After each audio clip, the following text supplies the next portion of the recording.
Hello again. It will cost at least 200 billion rand to fix damaged health infrastructure in KwaZulu-Natal. This was revealed in Parliament today as health officials gave the Portfolio Committee an update as part of its budget briefing today.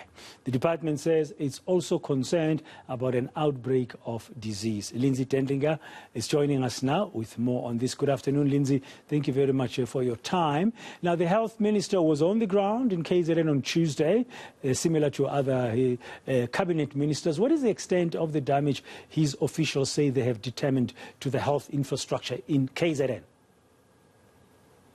Well, Dan, you can imagine this department just, emerging a little bit from 2 years of dealing with a pandemic. They were before Parliament today to discuss their budget plans for the year ahead. But of course, they've now been thrust into this issue of dealing with the damage caused by the flooding to health facilities in KwaZulu-Natal. As you've pointed out, the health minister was on the ground there on Tuesday, and his infrastructure team from the department has also been assessing the damage caused there, and now revealing that it will cost at least 200 billion rand to repair the damage, not only to hospitals and clinics, but also other infrastructure connected to the health department, including emergency services, forensic services. And just to put that in perspective, Dan, that is more than 3 times the amount the department gets from Treasury annually for its entire budget. So today they were before the House to discuss how they plan to spend 65 billion rand, and that's not factoring in where it's going to find the money to repair the damage in KwaZulu-Natal. And the health minister saying that there are discussions ongoing with Treasury as to how they go about it. The damage extends across 6 districts. It includes 23 hospitals, and so you can imagine a range of services impacted. The minister pointing out that hospital that he was at on Tuesday, just in terms of outpatients that it sees daily, up to 1,800 people come through those doors on a daily basis just for daily treatments. So a real concern there in terms of how they go about repairing not only the infrastructure that's damaged, but how they continue to provide services to those who are displaced in those locations where they now find themselves. But this is the Chief Director of the Health Department's Infrastructure Department explaining the extent of the damage and the cost linked to that, Dan. There were 6 districts that were affected, and within those districts, it was eThekwini, Ugu, Ilembe, Umgungundlovu, King Cetshwayo, and Mkhanyakude. So the number of CHCs that were affected is 34. So number of clinics that were affected is 34. Number of CHCs that were affected is 3. Number of hospitals that were affected is 23. And also the number of other facilities, including offices and also the EMS stations, were about 5.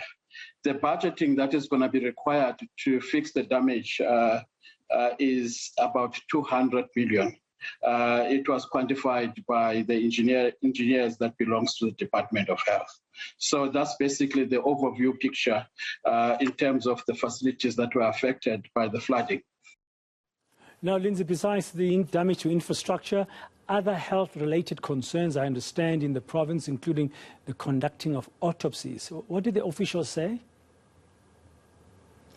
So there's real pressure, Dan, on forensic services to conduct such a high number of autopsies in such a short space of time. They've had to call in external private services to assist them. Yesterday we heard the number of dead revised downwards, but still the health department pointing out that any unnatural death an autopsy has to be carried out, and so there has been pressure on those forensic services, although the Director General, Sandile Buthelezi, telling Parliament's Portfolio Committee today that they've now gotten on top of the backlog in terms of conducting those autopsies. So that's one of the concerns the Health Department is dealing with in the aftermath of these floods.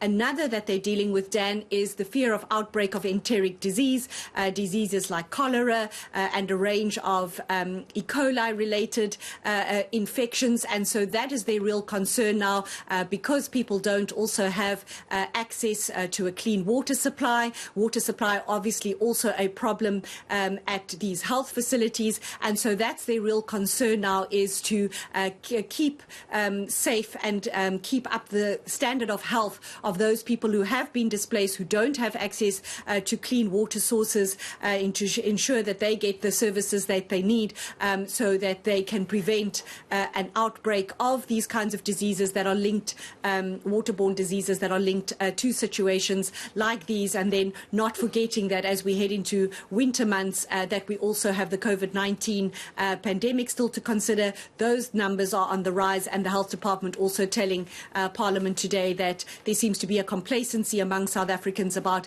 getting a vaccination because of higher levels of immunity, although it is still proven that your immunity is higher if you receive, in particular, a booster shot than if you relied on natural immunity, as it were. So the two key concerns from the Health Department today. Here's the Director General, Sandile Buthelezi. And then the last one, of course, that we need to be forward-thinking on. Is the issue of the forward-thinking that need to have a forward-thinking on is the issue of the possible outbreak of enteric diseases, which is common after the floods. That's your cholera, your salmonella, typhoid or typhoid fever, and also looking at all the other E. coli related diseases, Shigella, and all those diseases. So obviously what's more important there is the issue of the water. How do we ensure that water is purified, since there is a problem with the supply of water? So our teams of environmental health are working closely with the municipalities and water and sanitation to ensure that we prevent the outbreak of those diseases. And that brings us to the end of that update there from Lindsay Detlinger in our studios in Cape Town.